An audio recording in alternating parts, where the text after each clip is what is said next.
Many people have been waiting for Brad Holmes and the Lions to make some sort of a spectacular move in this offseason. But I got news for everybody. Prepare to be amazed as when draft night comes, we're going to get a show. We're going to talk about it. So stay tuned. What are we? What makes us what we are and what we're going to be? It's grit. It's what we started with last year, guys. It doesn't matter if you have one ass cheek and three toes. I will beat your ass. Can definitely compete with the big dogs. 10-5, end zone, touchdown, Detroit Lions. You guys are unbelievable, man. I'm telling you. We are driven by Detroit. Hello, Detroit Lions friends, fans, and family members. Welcome on back to yet another episode of MCM Motor City Mania. I'm your host, David T. Pike. And as always, we're diving on in. So, here's the thing, folks. I have talked about this a number of times. I know that a lot of Lions fans are waiting in earnest for when Brad Holmes is going to make that big, move, that spectacular, amazing move that, hey, you know what? It's going to catch our attention. It's not just going to catch our attention. It's going to catch the NFL's attention. Everybody's been waiting for it. I thought to a certain extent that maybe when we signed DJ Reed, that was going to suffice. And maybe for some people, it did. Because DJ Reed was definitely an upgrade over Carlton Davis. We were able to get him for a lot less money than what Carlton Davis, decided to go to the New England Patriots for. But unfortunately, it did not have the reaction that a lot of people, I think, were wanting or were expecting to get that are kind of in my camp. Now, the reason I think, obviously, for that, as everybody else would probably state, is the fact that, DJ Reed is not an edge rusher. He's just a cornerback. So obviously, that brings us to this conversation we're having right now. What or when is Brad Holmes going to make that spectacular move to get an edge rusher? Here's what I think. I feel very strongly, I believe very deeply that Holmes is going to use the draft to address that problem. Because if you take a look at the last time Brad Holmes made that decision, he used the draft to address that problem. Go back to 2022. Very first pick he made in 2022 was drafting Aiden Hutchinson. Up until that point, Brad Holmes really hadn't done a whole lot as far as adding or, expanding the pass rushing element. And it was already felt that going into 2022, the Lions were going to get an edge rusher. The real question was going to be whether or not Hutchinson was going to be available with pick number 2 or not. Well, obviously, he was. Well, here's what I think is going to happen for this draft. Obviously, this draft is literally loaded with defensive talent. And not only is it loaded with defensive talent, it's loaded with defensive edge rushing talent. There are plenty of guys that Brad Holmes could make moves for if he so wanted to.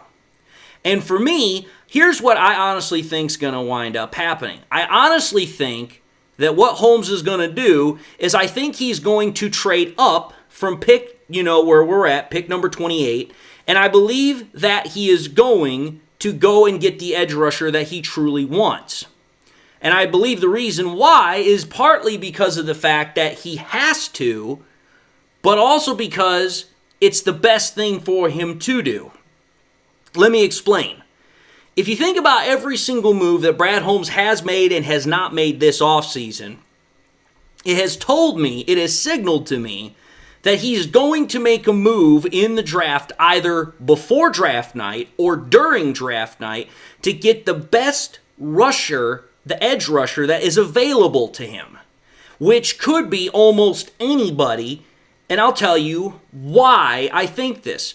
Because let's understand something here. This is not the first time that Brad Holmes has made trades up in the draft to go and get a truly special player that he wants.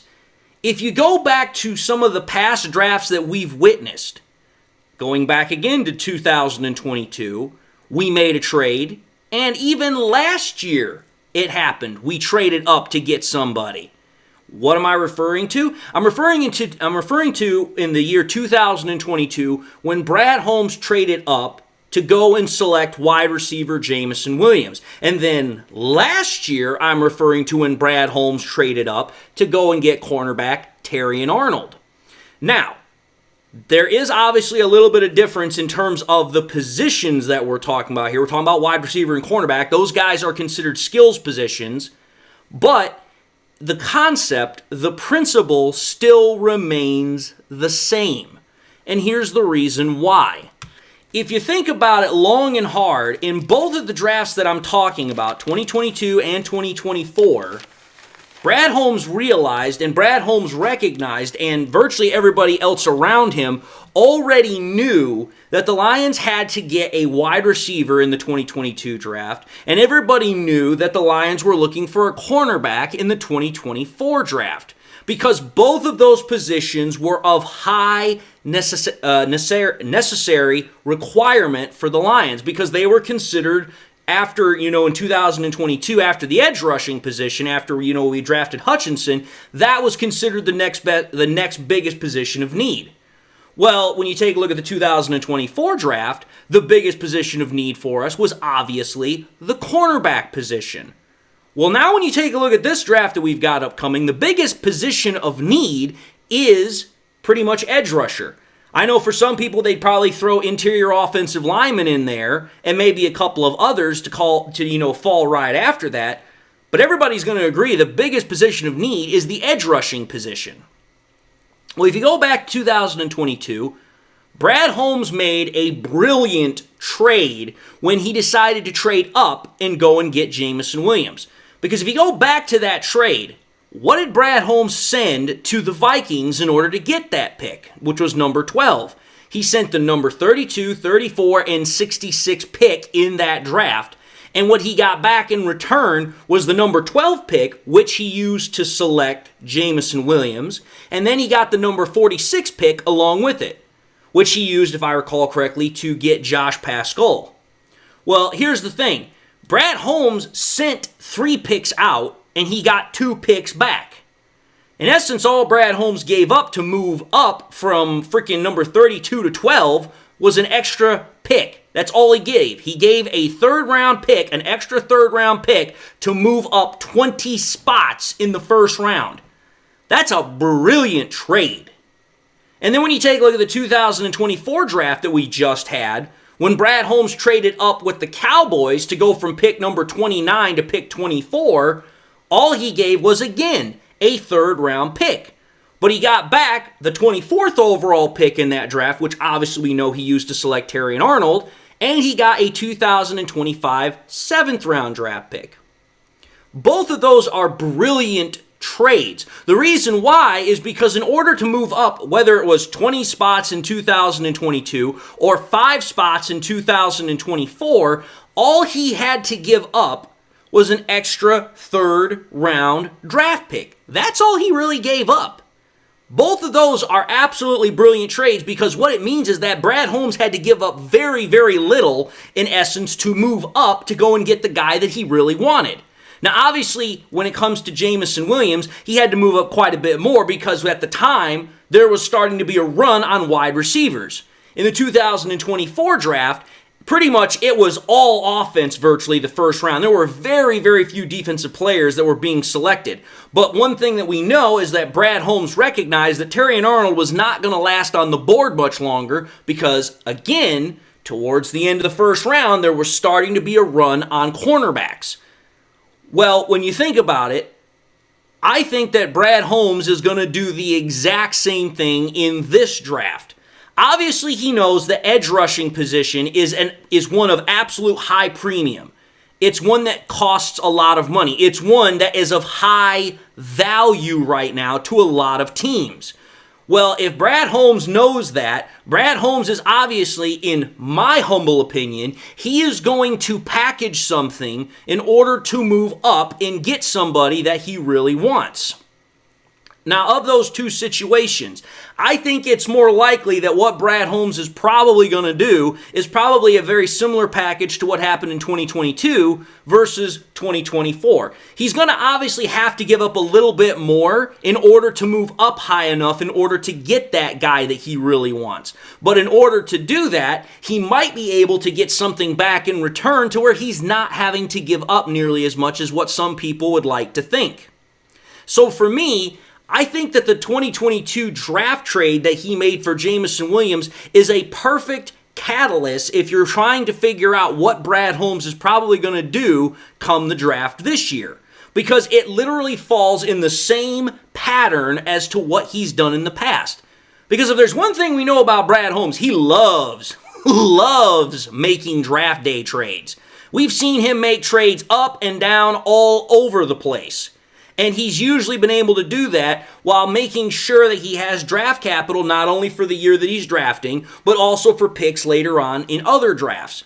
So Brad Holmes is very, very savvy when it comes to understanding the dynamics of being able to make sure, hey, I get the guy that I want, but at the same time, I'm not jeopardizing this team's future going forward.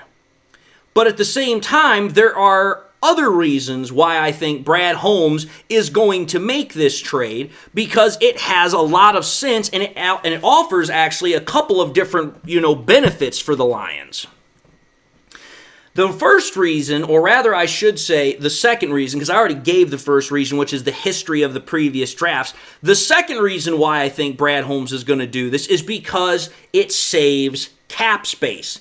We already know that when it comes to the draft, you already have to set aside anywhere between $10 to $12 million when you're talking about your draft class. Well, think about it. If Brad Holmes trades away, a third-round pick, that is one less pick that Brad Holmes has to worry about trying to sign right now this year, to where that money then can go towards other places. Because the only pick that really has a little bit of wiggle room when it comes to contracts in terms of the draft is the third-round draft pick. So when it comes to first-round picks, second-round picks, and the rest of them, they're pretty much locked into what they're going to get based upon the pick of when they were, actually, drafted. The third round is a little bit more of, kind of like a negotiating area. But by sacrificing that third round pick, or maybe another pick with it, what you do is you give away those picks, which means you have less money that you have to spend overall to sign those guys. So that way you can focus on getting that one really good blue chip player, which can make a difference right away. And then you can save that money that you didn't spend on those whatever picks, whether it was a second and third or third and fourth, whatever the case might be. So then that way you can use that money in the second wave of free agency, which usually happens right after the draft. Or you can use it to further extend players like Hutchinson that we've talked about, like Jamo that we've talked about, and also Kirby. And all that is going to do is it's going to maintain and ensure that, okay, we get the edge rusher that we really, really want, but at the same time, we also maintain a healthy cap reserve by making sure we keep the guys that we also have currently on the roster. So that's reason number 2. Reason number 3 why I think Brad Holmes is going to do this. I don't think Brad Holmes is as much concerned about this as I think I myself am, and it's more because of the fact that I deal with this kind of stuff a lot more than he would, and that's because of reason number 3 being it kind of gets the SOL and negative fans off of Holmes' back. I'll be honest, Holmes could probably give a turkey less about what those types of fans think, because he's got a job to do, and he already knows that not everybody's going to enjoy or be high on what he does. But I know that for me, who deals with the fans through my podcast on a regular basis, I'm trying to get those types of fans to understand, okay, this is what Holmes is trying to do. You might not see it right now, but it is going to come later. Well, for me, that point of being able to draft a high-ranking edge rusher, it would make sure, at least for a couple of months, at least until the season starts, until we start getting to preseason and the regular season and all that nonsense, that the haters and the SOL fans, they would officially have to be quiet for a little bit because it's like, okay, Brad Holmes did exactly what he said he was going to do. He wasn't going to neglect taking care of the edge rushing room. He made sure that he went out there. He went into free agency. He got some guys. He went into the draft. He made a big move. He got somebody that was really special. So it would kind of give Holmes a little bit of breathing room for at least a couple of months. That's why I'm saying this reason probably doesn't, affect or really prey on, Brad Holmes' mind as much as it does me. But I guarantee you this, at least for everybody, they would be at least grateful that these SOL fans and the negative fans would not have, anything to really cry, whine, and moan about for a couple of months. Though I'm pretty confident they'd find something else. Which then brings us to reason number 4. And I've talked about this one before in quite a bit of detail, but I'm just going to reassess it here really quickly. By getting that top edge rusher, it allows Brad Holmes to continue to add more depth in rotation, thus limiting potential impact of injury. We've already seen Brad Holmes do this quite extensively with the cornerback room. I mean, for crying out loud, he re-signed Khalil Dorsey. He brought in freaking Maddox. He brought in freaking Rock Ya-Sin. He is making sure that when it comes to the cornerback room, there is plenty of depth, there is plenty of competition and rotation if for whatever reason an injury does occur. I believe he's going to do the exact same thing when it comes to the edge rushing room. Okay, you brought back Muhammad. You brought back Davenport. Okay, you've also got Hutch coming back. Now you add somebody else. You add a fourth high-profile edge rusher, or you add a second high-profile edge rusher with at least 2 other guys that are of at least somewhat noteworthiness for what they've done, whether it's in past seasons, without the Lions or with the Lions, as was the case with Muhammad. You've now got a 4-man rotation that can go on either side of the team, and now you have your 2 bookend edge rushers. You have that rookie that everybody's talking about, you have Hutch, and then you've got at least Davenport when he's healthy. Again, healthy being the operative word, is a good player. Muhammad last year, in relief of all those injuries, showed that he can be a pretty good edge rusher for us. Not as a full-time starter, but as a rotational starter, oh, absolutely he could be. So now you have an edge rushing rotation, you have a cornerback rotation, you have a linebacker rotation, you also have an interior defensive line rotation. You've now ensured across the damn board that, hey, we have more than enough adequate position depth at all positions that if, for whatever hell of a reason, we get another injury bug, we should be fine. Now, I know some people are going to ask, okay, David, you've presented this idea. It makes a lot of sense. Who do you think that Brad Holmes is going to trade up for? In my honest opinion, there are 3 guys that I think he would probably trade up for that would make a lot of sense for this team. And I've talked about all 3 of them. The first would probably be, Pierce. Pierce, in my honest opinion, is probably the best edge rusher that the Lions could get their hands on in terms of the fact that, okay, this guy has shown that he can play at the SEC level as a top-notch player. He's shown that as the ability to come off the edge, he has a fast first step, second step, third step. He has a high work motor. He has a high ability to make an impact off the edge. The second guy that I could see him possibly making a move for would be Mike Green, the guy that's coming out of Marshall. Now, I know with Mike Green, it's like, okay, this guy had a great prolific career at Marshall, but there's that one major question that everybody keeps having about, okay, Marshall is not the SEC, it's not the Big Ten, so is that going to transition well to the NFL? That's going to have to be a decision that, Brad Holmes, Dan Campbell, and the rest of the scouts have to decide upon.